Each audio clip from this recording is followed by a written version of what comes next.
Hi, I'm Bethany Martinez. I'm Sean now. And I'm Joanna Jimenez. And Agents 2021 starts now.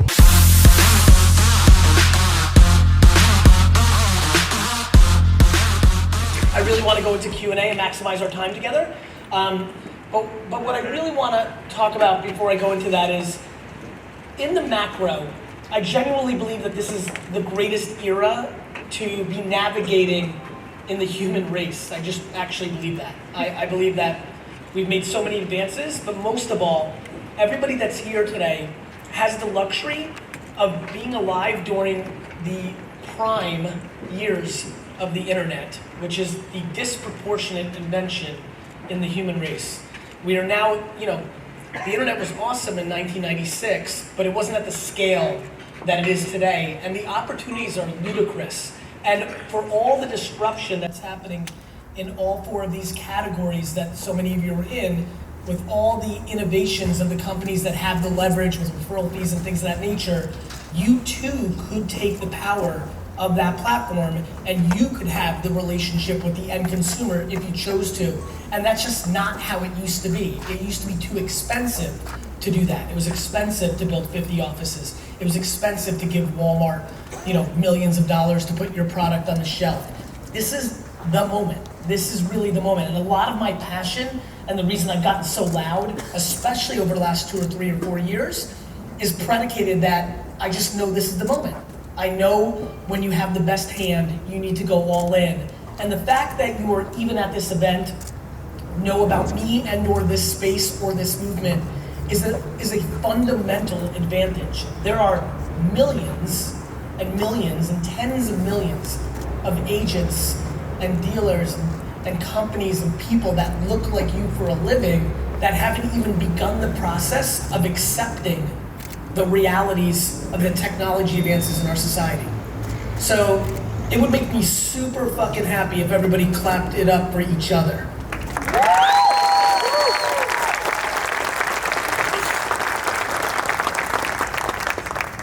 Let's do that again, because that was some tennis shit.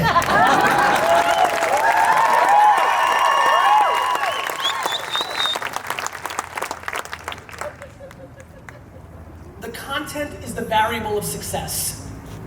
We have an incredible team, and I've heard unbelievable accolades of the presentations around media and things of that nature. We, other people for free, you can figure out how to get in front of people. Pre-roll YouTube ads for what you do for a living is something you can look up with a Google search and pretty much get on your way, right? It's the creative that you put in front of people that is contextual to the mindset, the culture, the target. If anything, I hope that everybody leaves this year. So many people came back this year from last year, talked about they started their podcast, they went more, just an enormous amount of success and beginnings of success throughout this entire day for me. But there's a part of me that really wants to put pressure before we go into Q&A. And I'd like you guys to start lining up if you got questions. Let's start doing that because I want to get into it. There's an enormous amount of passion I have for people to get excited about producing a lot more content. And when I mean a lot more, something that I got to say to a couple breakout sessions, one of the reasons I had my team do a fake takeover of my Twitter account the other day was I wanted to find a creative way to figure out if I could post 100 tweets a day. 100. And to be very honest with you, that was just a precursor to me to figure out if I could do 500 or 1,000. The sheer volume of content that I think will be the differentiator of the mature understanding of this social and digital web is going to be the differentiator. You're not going to be able to continue to just beat your competitors by knowing to run Facebook ads. People will catch up over the next 2 or 3 years. So I'm already starting with the thesis that's going to help you compete, which is your ability to somehow figure out how to make 500 or 1,000 pieces a month instead of 3. There's a lot of you on your first try on Facebook ads with 1 piece of content converted. It's that underpriced. It's that remarkable that you were able to win when you didn't know what the fuck you were doing.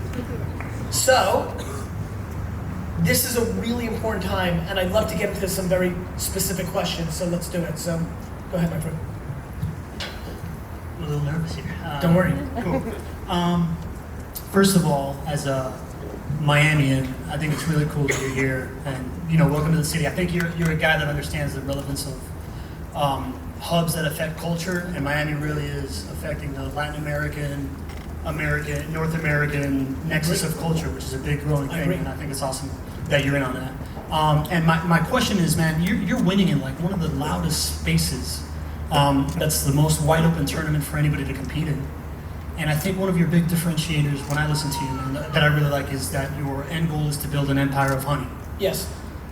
You're a context guy, right? Have you looked around? Has anybody else, who's the closest that's come to building an empire of honey? And what stops, how are you, what are the obstacles that are coming to come out of that? It sounds like such common sense. Like what do you foresee as an obstacle in accomplishing that? So I think there's probably tons of big businesses that run by nice people. Like Warren Buffett sounds nice. I'm sure there's plenty. The truth to your question is I have no idea. The amount of time I've ever spent looking at other people, that's not, and by the way, I think it's a good thing for people that learn that way. I love when people go to another company, spend a week. We do 4Ds for that reason. There's a lot of people that learn that way. But there's a reason that I got D's and F's. I have a different style of learning. And it's not gonna be looking at, oh, Nestle did that, or in the early days of Johnson & Johnson, or that's not how I roll. The things that come, the consequences that come along with running a business, or what makes it hard, is when you create a nice culture, entitlement takes over. It's hard to motivate when you're feeding everybody and taking on all the stress. So there's always ramifications to a style, but at the end of the day, for all of you that are looking to build something, if you're not happy and it's your thing, you need to reset. Somebody told me yesterday in 4Ds that they fired every one of their employees, which I thought was fucking amazing and super self-aware. The end. So I think that there's a lot of ways to do this, but I just don't understand how to do it in a way that wouldn't make you happy. I hate conflict and negativity, so why would I build a company where that is rampant? There's no amount of money that can close the gap on that feeling for me. The end. So that's it. Thanks for everything. Go ahead. It's good to see you. For you. I'm out of that game. I get it. All right, so I'm going to kind of go out in the left field a little bit based off of something that you led with earlier today. Okay. As an independent real estate broker, and I've changed the brand name, and we're officially Dean Miller Real Estate. Yep. If it's good enough for JP Morgan and Charles Schwab, why not? I get it. So my got question. The looks. What's that? Got the looks, baby. I got to lose another 30 pounds, maybe. We'll see. I'm going to shave this off. But I appreciate it. I trust you. I get it. All right, so here's my question. As a broker, what should we be doing to attract agents to come to our organization? And what do you think we should be doing to add value to those agents? It's a very easy trade. Brokers need to bring value. Agents have different things that they value. Some agent literally might switch tomorrow because you took the commission from 30 to 29. That was the value. They wanted the 1 point back. Somebody else might just like you because you're nicer and the brokerage that they work has got negativity in it. Somebody else wants you to help them build their personal brand because you got a little bit of a leg up and you do videos. To me, it's just reverse engineering what people value. Where do you see where the minds are going with the people that Personal brand. That's it. There's nothing else. The internet's gonna get the leads. Everybody hates their brokerage right now because the value changed over the last 20 years. Personal brand, because it's the only thing you're gonna have. I've said it a couple times and people react, it's genuinely why I think if we ever started a Vayner brokerage, we'd win. Because it's the only thing that's valuable. I'd work on less commission. How much commission you take? How much? Yeah. It varies, but it's about 30%. Good, I would do 16. Now I've already got a financial leg up on you, and then I'm gonna say I'm gonna build a person's brand. I'm gonna win. See you soon.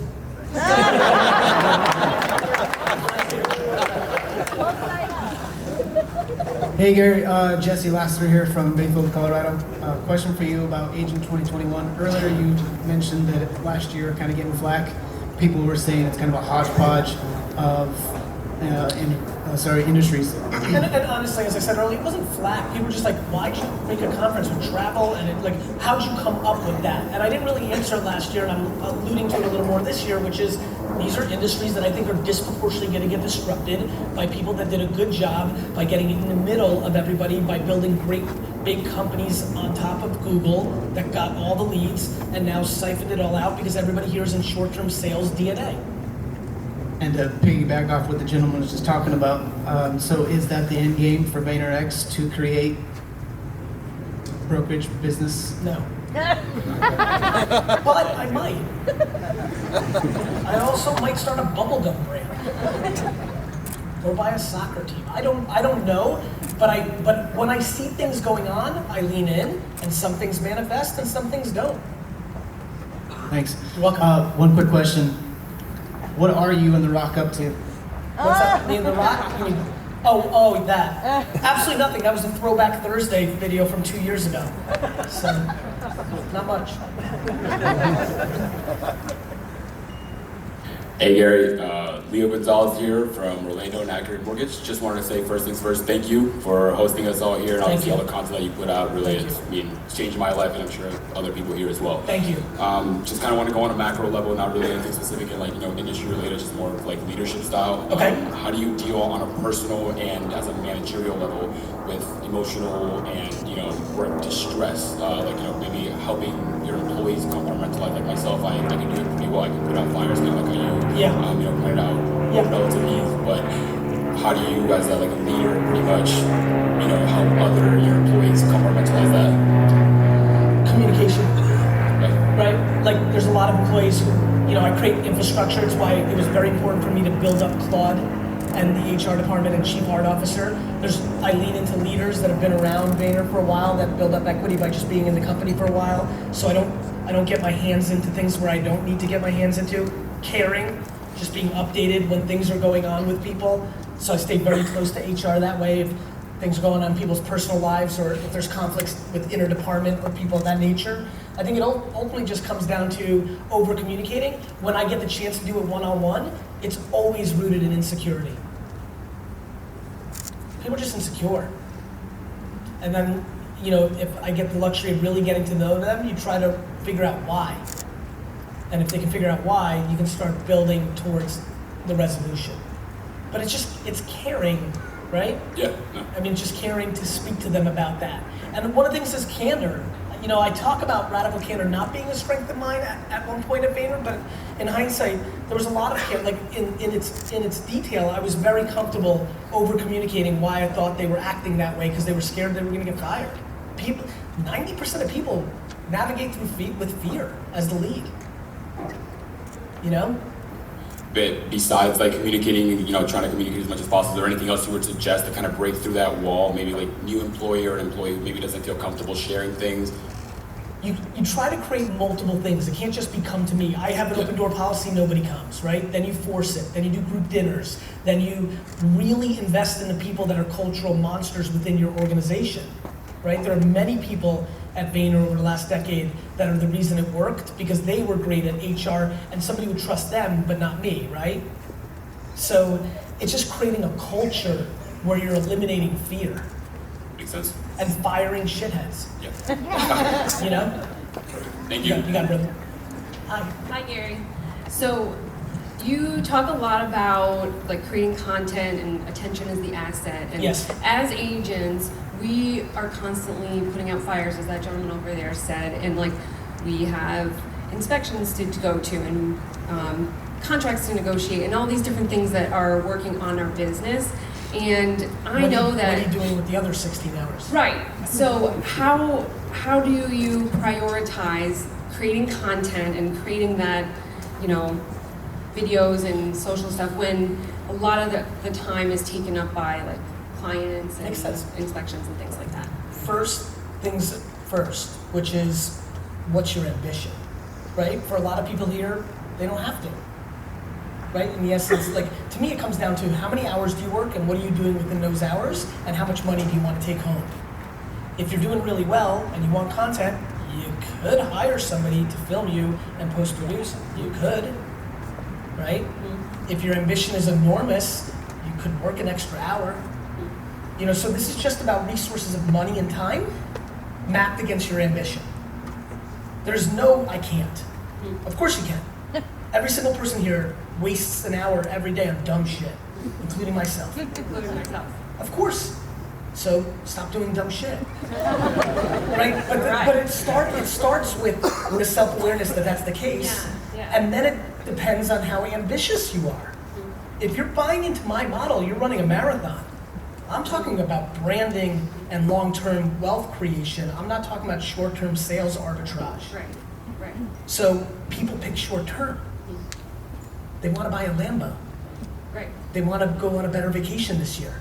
That's why they don't do it. Which ultimately, in this industry and the four here, will lead to the demise because the only thing left is going to be your personal brand. I should have known that was going to be your answer, but I just figured maybe. I don't know. Sometimes you have to hear it. Yeah. Like, there's so many things Because that, that's such a typical answer for like across the board. because it's the answer. Yeah. I know. Like my favorite thing on my social is when somebody on Instagram posts, because I read them, right? And they're like, hey, Gary Vee, you know what? Unsubscribe. I'm done with you. You say the same shit over and over. I'm like, would you like me to make up shit I don't believe in? Just to mix it up? I mean, it's very true. But the question is, what less people talk about is ambition. You know, when I talk about work-life balance, I talk about happiness and ambition. There is no right work-life balance. If like what? Like everyone's living a different life. Like if you love what you do, it's your hobby. Like when I was 7 or 8 or 9 or 10, when it snowed, I wanted to shovel people's yards, not build a snowman. It's in my DNA, it's what I like. So when you love it, the hell are you supposed to do? Not do it? But you have to know what you're up to. My biggest problem is people's mouths don't map their actions. Yeah. They're gonna build a huge fucking brokerage, but they can't find that hour because they have to watch the English Premier League. Thanks, Gary. You're welcome. Thank you, Gary, for putting this on, and thanks again for the advice you gave us last year. It helped quadruple. Yeah, can you tell everybody just 4 seconds of it, because it's so real, because I remember sitting in that, we had a mix-up as a post-game to a keynote, and so we met at an airport hotel, we had condensed time, and I just, it was funny, I was telling you and your wife yesterday, like, I knew you were gonna do it. It's just in that short period of time, that kind of financial impact excites me. So just for the benefit of everybody, to inspire them, not hearing it from me, hearing it from somebody who did it. Sure. So my wife, who's sitting over there, Carrie Scholl, we run a real estate team in Northern Virginia, DC, Maryland area, and we were already #1 in that area. We met with you. The time was condensed, but you were very flexible and made it happen despite the mix-up, which I think was a third party, not anybody. That's right. With you, and we got about 45 minutes, and you really dove into what exactly we needed to put out on social media, Facebook, Instagram, all of that, and it was pretty simple. I mean, you could boil it down to just be the digital mayor of your town. Which, by the way, I think I did it first at like an Inman talk in 2009, was when I came up with it, improv on stage. I was like, just be the fucking mayor. I'm still obsessed with somebody here filling up the pothole on Main Street and filming it and making the whole town love it. Yeah, that was the example you gave us. I want that one.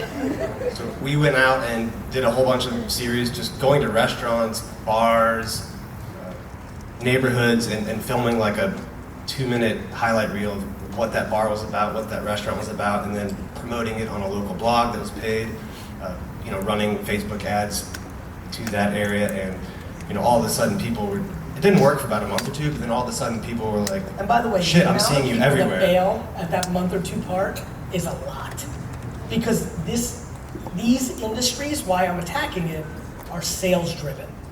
And so all the other voices are like, whoa, that's bullshit. You spent $1,000, we didn't get a sale. Go back to cold calling. Tried and true. Yeah, so all of a sudden people were like, we see you everywhere, and like, we cut out direct mail. We went from like $15,000 a month in direct mail to 0 overnight, and put it all into Facebook and Instagram, LinkedIn, YouTube, and it took about 2.5, 3 months, and then we exploded. Normally in December, we would do about 20 deals for 12 million, and we ended up around 86 deals for 52 million in 1 month.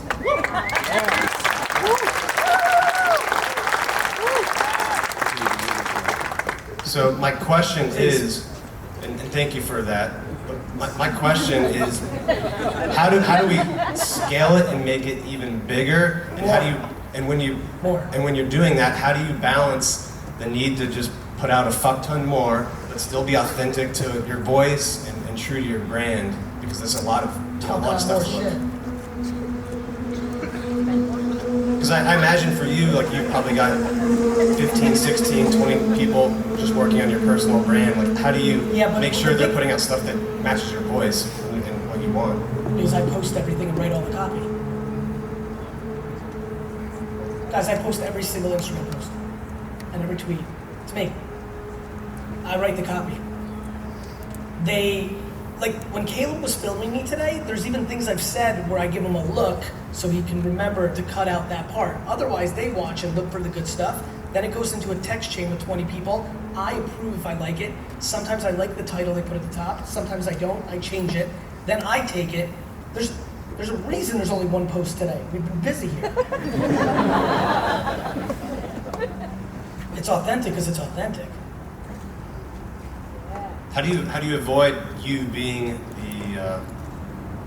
the speed bump then? You can't outsource a personal brand. It's a personal brand. I don't. I'm just working harder than you. So how much time a day are you putting in just to Today, writing, editing? less. Well, in a normal day. When I go take a poop. But there's a reason why a post always comes in for you guys on Instagram around 8:50.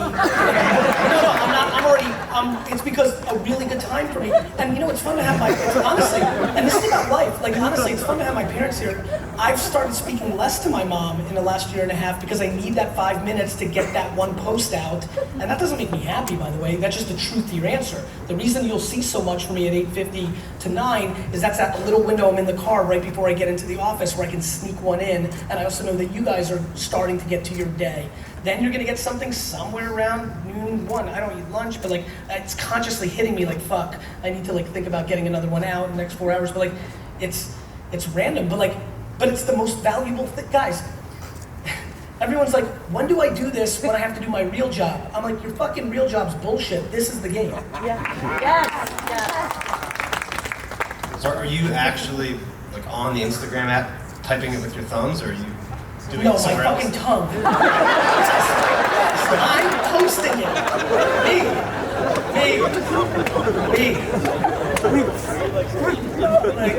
Yeah, no, I didn't know if they gave it to you and you did it in a different program, or you got teed up like a couple days funny, worth of Caleb. stuff. You know what's funny? Caleb was excited about. Caleb, where the fuck are you?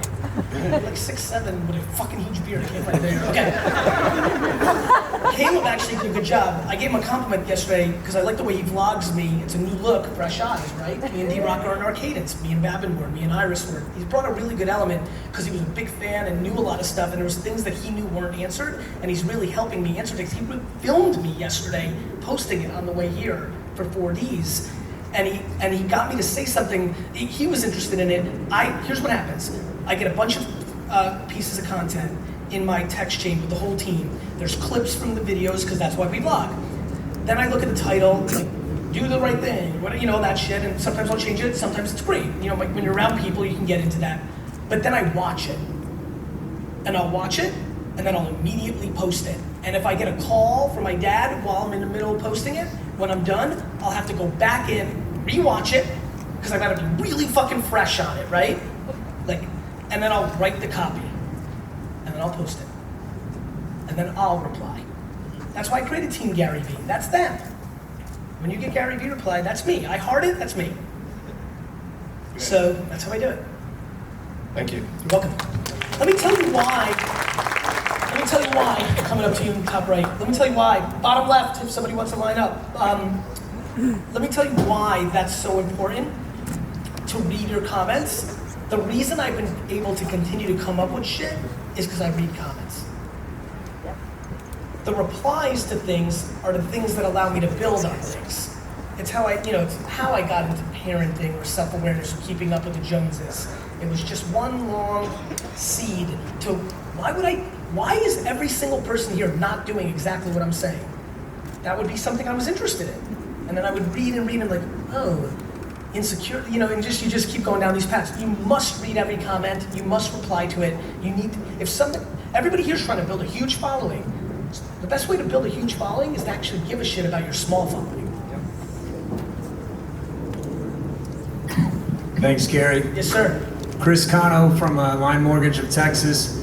Our organization specializes in helping veterans utilize their VA home loan benefit. Love it. You actually gave a Fortune 500 speech a long time ago, the ROI of your mother. I'm sure you remember that. I do. Super awesome. It caused me to leave a big organization I was with and start our own thing. I've built our entire marketing off a lot of what you have to say. In the morning I listen to you, my sweetheart listens to praise and worship. It's kind of a weird mix when you hear the two together. But she's right here, her name's Marissa. She likes you now. Thanks, Marissa. Yeah. How long did it take? About 1.5 years. Yeah, it's all good. Yeah. My point, you talk about how you're a very competitive person and, Yes. and you even don't want your son to win, you know, That's and I know people take it out of context, but I don't like other mortgage professionals at all. I don't like our industry. Yep. I think the problem with a lot of our veterans not utilizing their benefit is because all the BS that's out there. I think banks and greed and a bunch of stuff have disrupted the idea of a veteran owning a piece of the country they've helped defend. And so I'm a small guy competing against a big lie. Yeah. And so what advice would you give to somebody like me to fight Goliath? David wins a lot when Yeah. David knows that he or she is David. Yeah. It's a very important statement. Little guys and gals win all the time when they stay in their lane. Do you know how many companies are crushing it on Facebook and Instagram influencers, and then they think they grew up and they start running television? Stay David. I want to be David. Good, and then it's just time. Here's the beautiful thing about being better. Yeah. It's just a matter of time. Would you recommend David had like a strong connection with a strong agency? Do you want to? Should David and Sasha be friends? David and Gary be friends? Well, Gary's more expensive than Sasha. You know? Look, I think that at this size, and one of the things we're doing at Vayner, and we'll probably end up doing it at Sasha, it's just so new, is we want to help people build their internal capabilities. Anytime you're at an agency, you're gonna, even the best ones with the best intent, there's still gonna be, at some level, conflicting interests, right? And I think the reason we exploded is because we try to eliminate them at all costs, because we want to build businesses in perpetuity, and so that's how we match. Sure, I think the reason I think the Sasha Group's gonna be a monster is we on purpose are gonna build a lot of tools that allow people to spend very little, learn it, and not have to re-up with us. It's my behavior. I give you away all my best stuff for free. You don't even need to go to Sasha. But if you want to go a little further, or Nick Dio was saying something, because he's been picking up a lot of vibes here, he's like, look, we need to create like a whiteboard media audit product. Because there's people here spending hundreds of thousands of dollars on Facebook, but they don't really know how they're doing it. And so if we just did a half-a-day session and got $20K for it, which would be nice and profitable for all the great people that Johnny and Adrian are building up as learning experience for their, because we have talent, boy, right? Profitable for us and for everybody here. If you spend $100,000 and it's 10x more effective, it can get very good. So the answer is sure, but long-term, internal if you can help it. Thanks, Gary. You got it, brother. Thank you. Thanks for your doing. My friend. Hi, Gary. Kim, I can go a little something, right? Cool. Go ahead. Hi, Gary. Garrett Stone, owner of a RE/MAX franchise and model mortgage franchise in Westland, Michigan, near Detroit. Love it. Hold on 1 second. I apologize. Kim, can you text Alex to push my calls? Cool. Go ahead. First, me and my wife have been following you for about 3 years. We ended up quitting our jobs and going directly into real estate, and then 6 months later, dipped into the mortgage companies as well. But it's been a great 2-year run so far. We're looking to scale up, just like the mayor of the town that was down there. Yep. We're pretty much at the same thing in December, and we want to take it to that level that he talked about earlier. Yes. We are spending ad dollars everywhere in our town to get our brand out there. A couple of years ago, you gave a talk on how much money you should be spending on social. Where are you at now with the monthly ad budget of what you should be doing no matter what? As much as you can humanly afford. Okay. I like hearing it from you. Let me tell you why. Facebook and Instagram attention is grossly underpriced. It won't be forever. You know, like real estate. It goes up in value. It's coming. Because Google did it. How many people here ran Google AdWords in 2000 to 2003? Raise your hands. Raise them high. Raise them high. Remember that shit? It's not the same price anymore. So, to me, as much as you can, and that means being thoughtful about what you're saving or spending for your life so you can pour more into the business, right? It's gonna go away. As much as you can. But it's content and media. That's where everybody's getting a little bit caught up. Everybody's pouring more media, but they haven't made 14 new, 44 new, 72 new. You're one new video, one new post away from changing the outcome on that CAC LTV leads. Same media spend. 33 to 47-year-old women in Detroit. Different piece of content. $8 lead, $4,000 lead. The content is the variable. People have committed finally to the spend to some degree, but the people here that aren't effective on Facebook right now, it's your content sucks shit. Or your content isn't contextual against your media spend. But the value is clear as day, and it will go away. Thank you. You got it, brother. Hi, Gary. Nevanansa. I'm a huge fan. You're an idol of mine.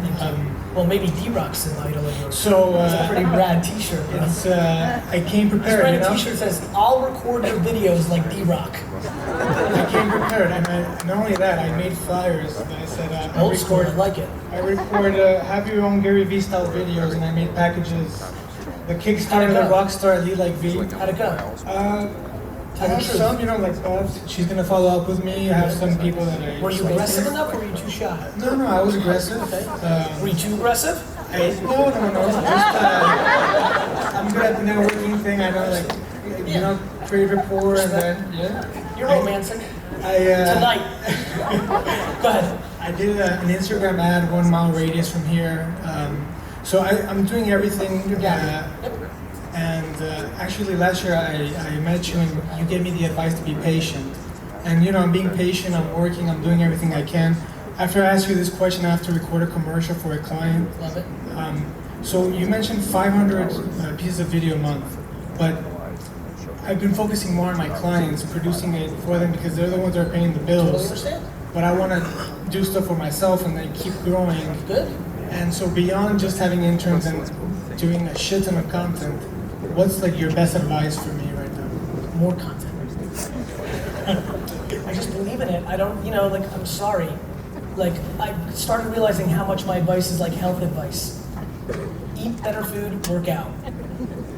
It works for everybody.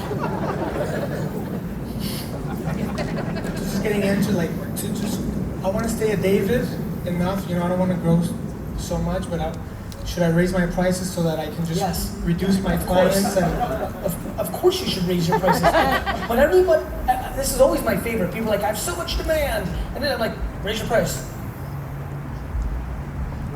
Right? Right, Zach? Zach and I at CAA, like, you know, now who runs Vayner Speakers, like, we had a nice long run on career, and he'll tell you, I pushed very hard to raise my price at one point because I felt the brand was exploding and I would have enough supply, demand, and it worked, right? And there's times when he pushed me, like, we always raise your price until they say no. The best story ever for me is my speaking career. I get a random email at Wine Library that says, we would like you to speak at this internet marketing conference. That sounds cool. Like, literally just never crossed my, I didn't even know speaking was a thing. So I call, I'm like, hey, and the guy goes, great, so we'd love you down here in Florida. Actually, it was in Florida. You know, April 23rd, I don't remember the date. I'm like, great, you know, and at this point I was traveling never. I traveled very little for the business. I was in the store all the time. So, like, I wasn't even, like, comfortable. I was like, can you help me with my plane? They're like, yeah, we got that covered. I'm like, oh, we got that. I was going to pay for myself to go. Yeah, that's good. And then and I will never forget this day, because I just remember sitting at my desk. If you've seen some of the old school Vidler videos of me sitting at the old Wine Library desk, it was right there.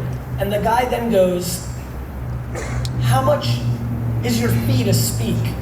if you fucking saw my face. I was like, they're gonna fucking pay me. So now you gotta think fast, right? When I tell you I have no fucking idea, so I'm a savvy kid, you know?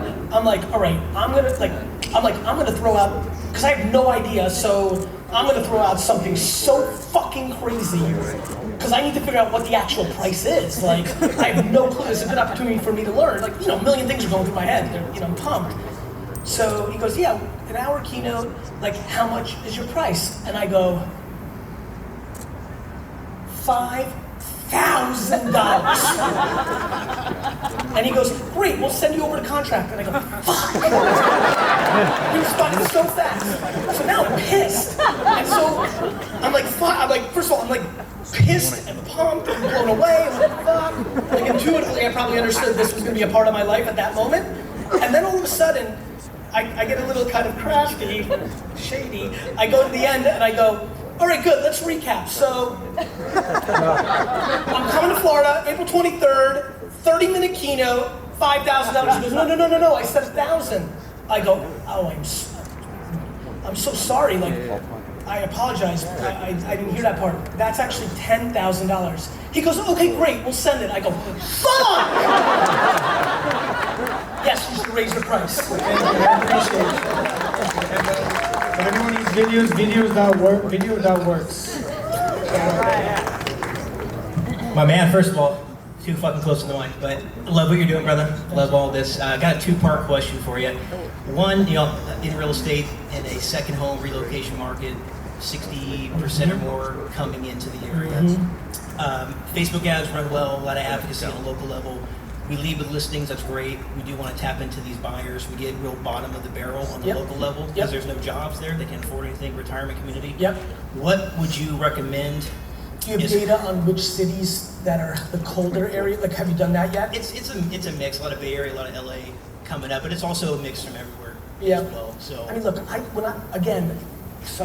when media is so underpriced, like running aspirational ads in Los Angeles suburbs wide for 60 to 90 to just say, is it time to move down to here, is just something you should see if there's legs in. Gotcha. But keep pushing the content. So we started doing like a local show, a lot of food and wine there, interviewing restaurants on a free basis, putting a lot of advertising budget behind And have you done the whole chopping up the 1 minute stuff from the long stuff yet? We're in the process of doing that. Because I'll tell you, I think that's the biggest thing, right? Like if you talk to Caleb, if you talk to D-Rock, if you talk to everybody, at first, I mean, D-Rock was trying to make the first 50 episodes of Daily Vee like fucking Star Wars. Like he was like fucking bleeding. He didn't like he was just like that was, and now it's so much more about just getting it documented, doing a nice job on the blog, but really looking for those 1 and 2 minute and 50-second videos that really give you unbelievable traction when you distribute them in a modern, mobile, digital world. Gotcha. Second part of the question, shows gaining a lot of traction, getting a lot of attention. What would be a strategy you recommend to maybe get some national network attention? DM, shit like that? Sure, but is that what you want? You want to be on the History Channel? I kind of looking for a pivot. I mean... Yeah, I mean, that's fine. I would say concentrate on making great content. Gotcha. Like, build more leverage. Gotcha. But yes, you can absolutely. But honestly, the route to actually do that is to go to an agent or a manager in Hollywood. That's how shit gets sold. Gotcha. Awesome. Right, my man. Love it. Thank you. Fucking Tom Brady again. That's okay. Hey, bro. Marshall, Hey, bro. Pints and Posture Podcast. Thank you for everything. You got it, brother. My question inside was more for me. Question here is more for my industry. Okay. As I told you, I started just as a detailer. Yes. Scrubbing carpets. Yep. Going into chemical sales to dealerships, where dealerships make the majority, a big, huge margin on used cars. Yes. Right? Yep. And the person responsible for making those used cars, their product that they make the most money on, is a detailer. That if he can make it look the best, clean the carpets, shine it, whatever, that customer, when they come on the lot, they might She or he has to see it post their, that makes sense. Go ahead. Yeah, right? Okay. The redhead stepchild, the side of the industry that is shit on the most is detailing, and especially the recon department inside dealerships. Okay.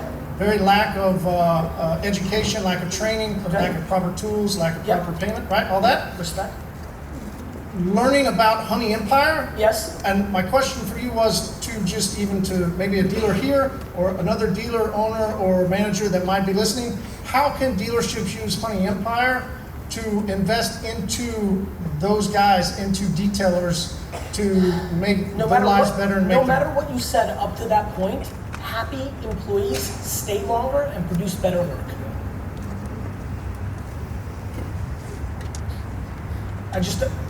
That's how it works. Like, I don't, like retention matters. Everybody's a big shot as a boss shitting on somebody until that person quits and then you're like, fuck. Right? You're really pissed about you focus on all the shit they do wrong. You don't focus on what they do right. You nag, you shit on them, you nag, you shit on them. And then they leave and you're like, fuck. And then you gotta replace them. I just don't understand. When you own a business, you work for them, not they work for you. Thank you. You got it.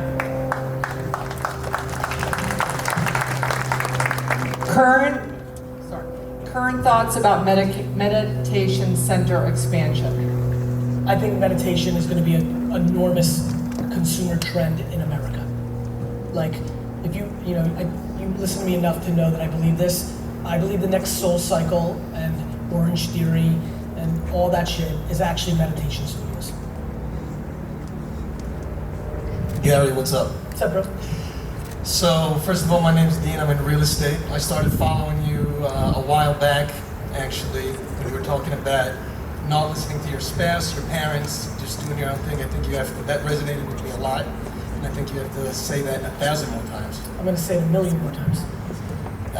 But on a separate note, you keep saying how excited you are about this big depression and the depression that's coming out. Yes. And you're half joking, half not. But no, really, I'm 100% fucking serious. There's no joking. I've eaten shit for the last 9 years to put me in a position to capitalize. Guys, 9 years ago when I started VaynerMedia, you know how much client service businesses suck. 9 years ago, I was on fire. I just invested in Facebook and Twitter, and nobody even knew this and the digital. I was on TechCrunch all the time, Zucks, and all these fucking fancy fucking people were my friends. I should have, like many of my friends who were not as on fire as me, I could have raised a $300 million fund, took 2 points for just running it. Do you understand the math on that? And had 20% of the fucking back end for being somebody who just took fucking meetings and gave out cash to invest, hoping something hit. Instead, I built a business that sucks shit.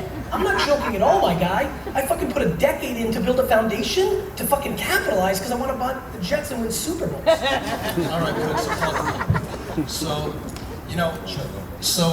real estate, the limited barrier to entry, a lot of bullshit artists out there. Director of sports, director of redheads. There's all these bullshit titles out there. But really, are you the director of redheads? No. You know what I'm talking about.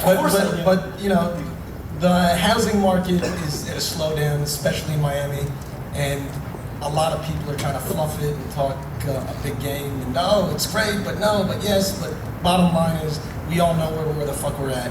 So and it's gonna get worse. Exactly. Thank you. So what's your advice to prepare for that getting worse? Have cash. And what's your advice to prepare in that industry when there's that standstill? Buy shit. Well, there's a period of time where there's a standstill and then all of a sudden maximize cash. You know what's happening next. Right. So maximize cash right now, and maximizing cash comes in 2 ways. There's people like me who just makes a lot of cash, and there's people like my parents who spend no cash. If my parents and I teamed up, we'd be trillionaires. So everybody here can figure out how they're going to maximize cash.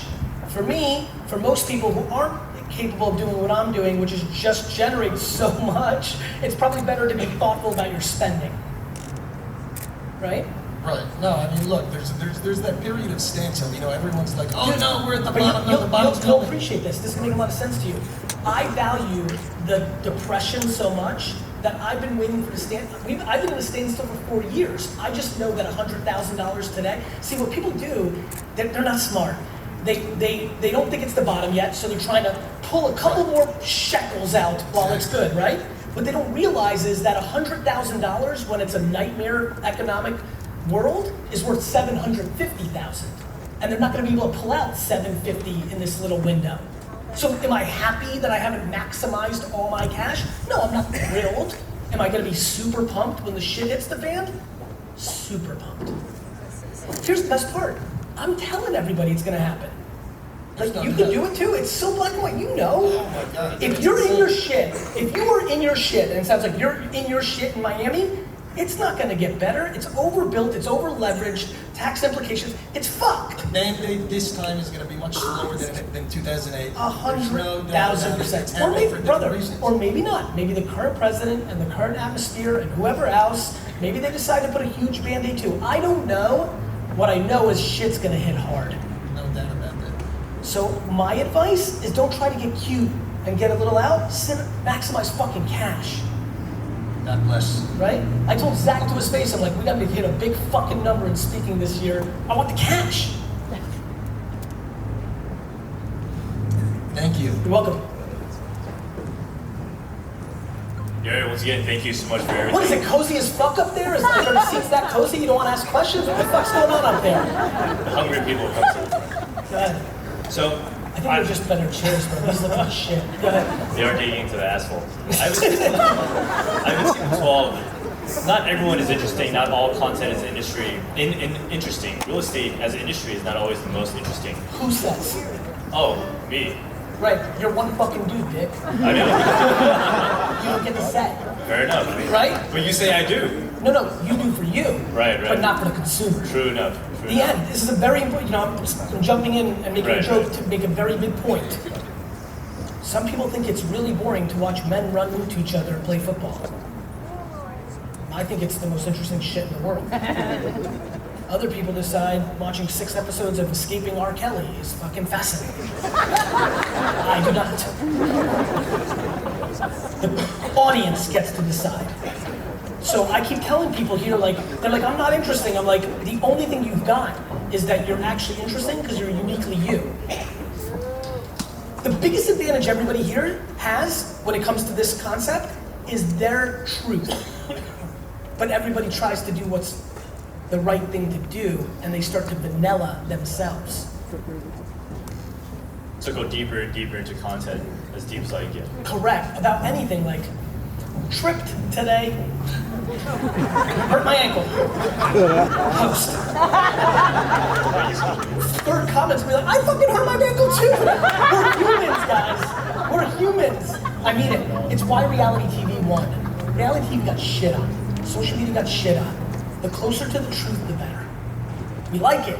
It's why we rubberneck. It's why we try to sit and listen to other people's conversations. It's what we do. We're interested. And so we have to talk about more. You know? Thank you. You got it, brother. All right, there we go. Motivate. Let's go, brother. So I have a question. I launched a new brokerage about 6 months ago. Okay. Yes. And I'm a firm believer in literally I'm taking the smallest salary as I can get. Good. All of my dollars I'm pouring back into the business. Right? So I'm everything I can, every dollar I can get pouring back in. Love. How do I balance that with the thought you just mentioned of there's a recession hitting, I'm going to want cash to invest when it hits the fan. You're caught in bad timing. Yeah. So, I'm pouring it in, but at the same time knowing there's something coming here. Yeah, you're threading the needle. You basically have to decide, can you build enough of brand and enough infrastructure that when shit hits the fan, are you in the top 1 to 2% that picks up the business? I'd have to know what's going on in your business. Well, I'm not as worried about the business. I think we're gonna explode with that. Okay. But every dollar I pour into the business to get to the top 1% is a dollar that I can't spend on buying a 24 apartment unit whenever it's at a discount. This is called decisions. Right. By the way, it might be 29 months before shit hits the fan. You would be able to do a lot of damage in those 29 months. Or it could be tomorrow. If I knew, I'd sell everything the day before. I got a lot of Facebook stock. If I knew, I'd sell it all tomorrow. because I'd rebuy it back for half. I just don't know, but I know there's a lot of things in place that feel really off. Whether it's college debt, whether it's not being able to write off certain taxes in certain markets. There's just a lot of pieces that feel Not to mention the macro competition of all these tech-based companies that are coming into your pockets. There's a lot going on. Right. Appreciate it. You got it. Hi, Gary. Oh man, that's very loud. Hello, I'm Ashley Skeen from Atlanta. So I'm an extrovert and I have to talk it out to make sure that I'm comprehending what the hell you're saying and it makes sense. Okay, cool. So the chick earlier there, she was talking about contracts, inspections, yada yada yada. Yep. At the end of the day, and I know you're content. Yes. I love it, Okay. right? And you're maximize every minute of the day, still have that balance. At the end of it though, it's for me, I'm starting off fully in real estate. Yes. And I have a partner who is also my real estate partner, but we have a roofing and construction company where it all ties hand in hand. Understood. So he's doing that, I'm really full-time real estate. Yes. At the end of it, I'm just starting off and I want to do that content, and I don't necessarily have the cash to leverage all the schmegma. I know that's kind of gross, but I don't know. The contracts and stuff, but when you build your brand, it has to be about you. So how do I leverage without maybe having the pockets deep enough to leverage properly for all that other stuff? By patience. Oh man, that's. I knew it was going to be a freaking easy answer, Let me tell you I'm something. in instant gratification, so maybe that's my You're problem, going to be right? instantly in trouble. Yeah, that's a problem. Yeah, so Okay. look, let me just tell everybody what happened in my, I like to remind people about my career. A platform came out called YouTube. I think it's gonna be big. I start a wine show. I want to promote this wine show. How do I do that? I'm not taking dollars from what we were doing to sell product. I saw a new platform called Twitter. Then there was a website called Surmise. What Surmise built was a way to search Twitter, because for the first year and change of Twitter, you couldn't search anything that was ever tweeted. Surmise had a search engine. I used it for 15 hours a day.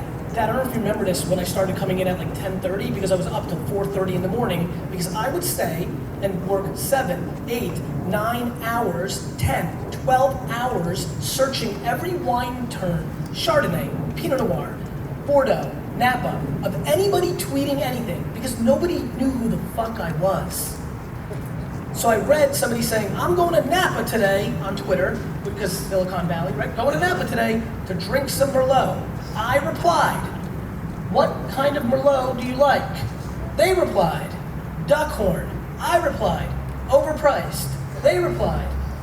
I would do that for 15 hours a day, and I did it for 4.5 years before anybody knew who the fuck I was.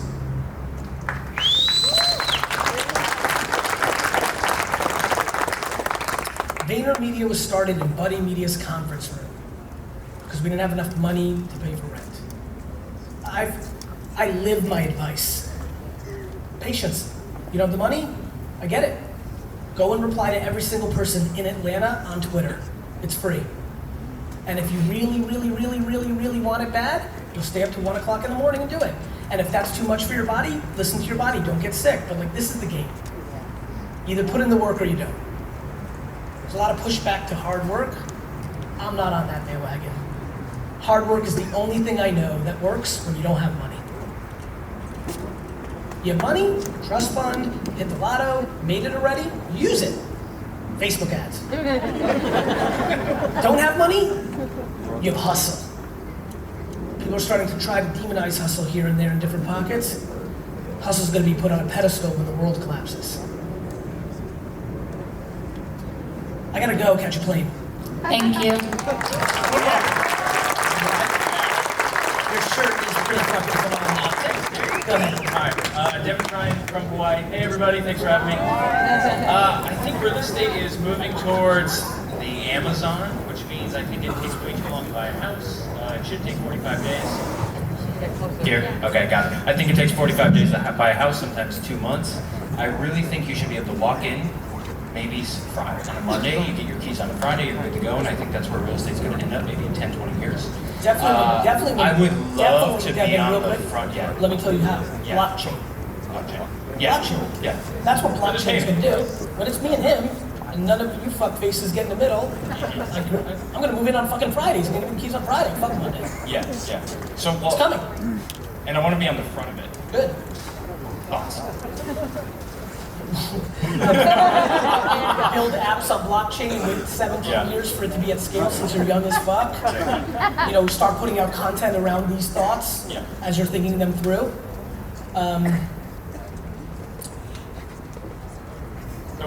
Yeah, I mean, that's what I got for you. I mean, how are you practically going to be at the forefront of right now, tomorrow, making house purchases go from Friday to Monday? I don't know.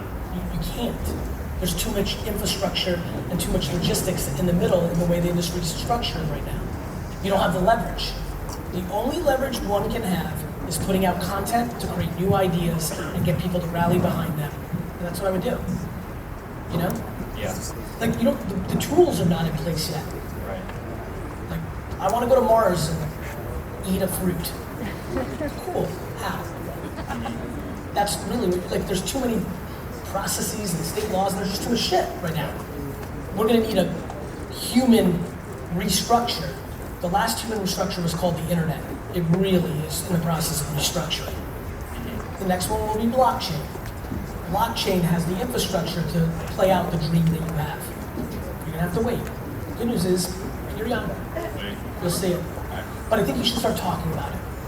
Podcast, content, things like that. Guys, thank you so much.